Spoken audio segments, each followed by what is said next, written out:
ये कोई आम कत्ल नहीं था, बल्कि एक ऐसी लॉक्ड रूम मिस्ट्री है जो विज्ञान और इंसान की तार्किक सोच दोनों को पूरी तरह से चुनौती देती है। एक ठंडी सर्द रात, कमरा नंबर 304। बाहर एम्बुलेंस के सायरन गूंज रहे हैं। जब सुबह होटल का स्टाफ मास्टर चाबी लेकर दरवाजा खोलता है तो अंदर का नजारा किसी के भी रोंगटे खड़े कर देने वाला था। फर्श पर एक लाश पड़ी थी। कोई लड़ाई झगड़ा नहीं, कोई हथियार नहीं। पूरे कमरे में बस एक ही चीज सुलग रही थी, फर्श पर पड़ी एक सिगरेट।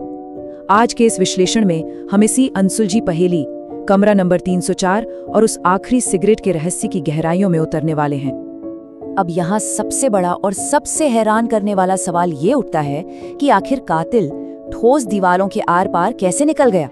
मतलब दरवाजा बाहर से पूरी तरह लॉक था, खिड़कियों पर लोहे की मजबूत जालियां लगी थीं।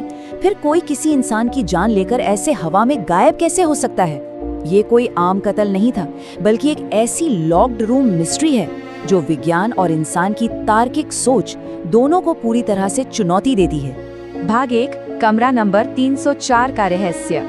चलिए पहले क्राइम सीन के हालात को समझते हैं। ये सारी चीजें किसी नामुमकिन घटना की तरफ इशारा कर रही थी। देखिए, दरवाजे पर बाहर से ताला लगा हुआ था, खिड़कियों पर लोहे की ऐसी जाली थी जिसे तोड़ा नहीं गया था, और अंदर जाने का सिर्फ और सिर्फ एक ही रास्ता था, वो मास्टर चाबी जो होटल स्टाफ के पास थी। इसके बावजूद अंदर कत्ल हो जाता है और कातिल या हथियार का दूर दूर तक कोई नामो निशान नहीं मिलता। कमरे में अगर कुछ था तो बस वो एक सुलगती हुई सिगरेट, बिल्कुल किसी फिल्मी कहानी की तरह। भाग 2, हत्या या कोई बहुत गहरी साजिश। इस कहानी में एक बहुत बड़ा विरोधाभास है जिस पर ध्यान देना जरूरी है। जिनकी हत्या हुई वो 45 साल के विजय मल्होत्रा थे, शहर के जाने माने बेहद अमीर बिजनेसमैन। जाहिर है ऐसे रुतबे वाले इंसान के कई दुश्मन भी होते हैं, लेकिन सोचने वाली बात यह है कि इतना रईस इंसान इस इतने सस्ते और मामूली से होटल में आखिर कर क्या रहा था। उनके वहां रुकने का कोई लॉजिक ही नहीं बनता। पुलिस पूछताछ में उनकी पत्नी ने एक अजीब बात बताई। उन्होंने कहा कि उस रात विजय को किसी का अनजान फोन आया था, जिसे सुनकर वो बुरी तरह घबरा गए और बदहवास हालत में घर से निकल गए थे। आइए इस पूरी रात की घटनाओं को एक टाइमलाइन में रखकर देखते हैं। सबसे पहले घर पर एक पैनिक कॉल आता है। विजय तुरंत घर से निकलते हैं। फिर होटल के सीसीटीवी फुटेज में साफ साफ दिखता है कि वो बिल्कुल अकेले होटल के अंदर जाते हैं। उनके पीछे कोई नहीं है। वो कमरा नंबर 304 में जाते हैं और दरवाजा अंदर से बंद हो जाता है। सीसीटीवी कैमरे में पूरी रात ऐसा कुछ रिकॉर्ड नहीं हुआ कि कोई बाहर से उस कमरे में गया हो। मतलब उनके अंदर जाने के बाद कोई दूसरा इंसान कमरे में दाखिल हुआ ही नहीं। ये बात इस रहस्य को एक अलग ही लेवल पर ले जाती है। और फिर सामने आती है फोरेंसिक रिपोर्ट, जो इस पहेली को और उलझा देती है।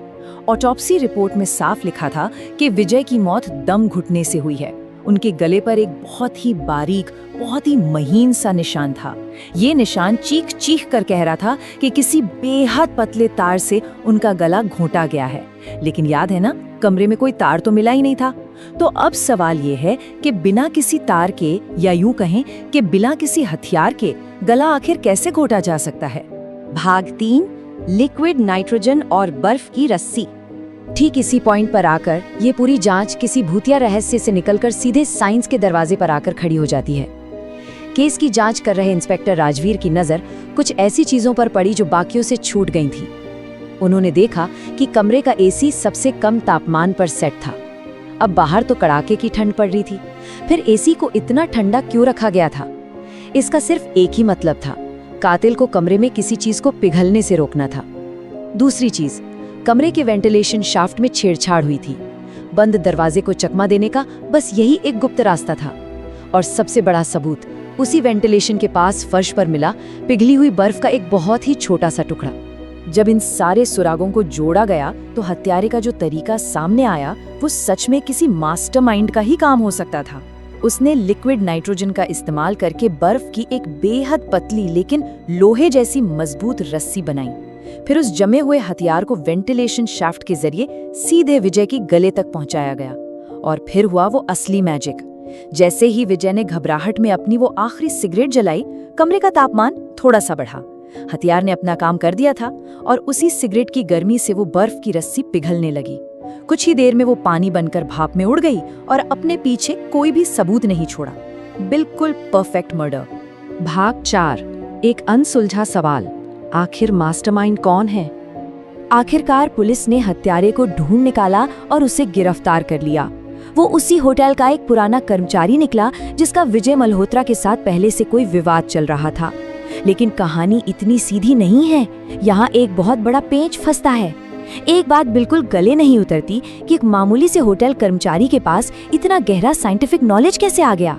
वो लिक्विड नाइट्रोजन और बर्फ की रस्सी जैसी चीजें सोच भी कैसे सकता है। ये किसी आम आदमी के बस की बात तो बिल्कुल नहीं थी। जब पुलिस ने उस कर्मचारी से कड़ाई से पूछताछ की और पूछा कि ये कत्ल का इतना नायाब तरीका उसे आखिर किसने सिखाया, तो उसने कुछ नहीं कहा, बस चुपचाप एक पुरानी डायरी की तरफ इशारा कर दिया। जांच करने वालों ने जब उस डायरी के पन्ने पलटे और आखिरी पन्ने पर पहुंचे तो वहां जो नाम लिखा था उसने सबके होश उड़ा दिए। वहां लिखा था विजय मल्होत्रा। जी हाँ, जिस इंसान का कत्ल हुआ था, मास्टरमाइंड के तौर पर उसी का नाम उस डायरी में दर्ज था। और इसी के साथ ये पूरा मामला हमें एक बहुत ही खौफनाक सवाल के मोड़ पर लाकर खड़ा कर देता है। क्या ऐसा हो सकता है कि विजय मल्होत्रा ने किसी बहुत बड़े राज को हमेशा के लिए दफन करने के लिए अपनी ही मौत की साजिश खुद रची हो? या फिर क्या इस पूरी बिसात के पीछे कोई और ही खिलाड़ी है, कोई ऐसा अज्ञात मास्टरमाइंड जो आज भी कहीं आजाद घूम रहा है? कातिल भले ही सलाखों के पीछे हो, लेकिन इस खौफनाक योजना को जन्म देने वाला वो असली दिमाग आज भी एक रहस्य है, एक ऐसा रहस्य जिसके सामने विज्ञान भी बिल्कुल खामोश नजर आता है।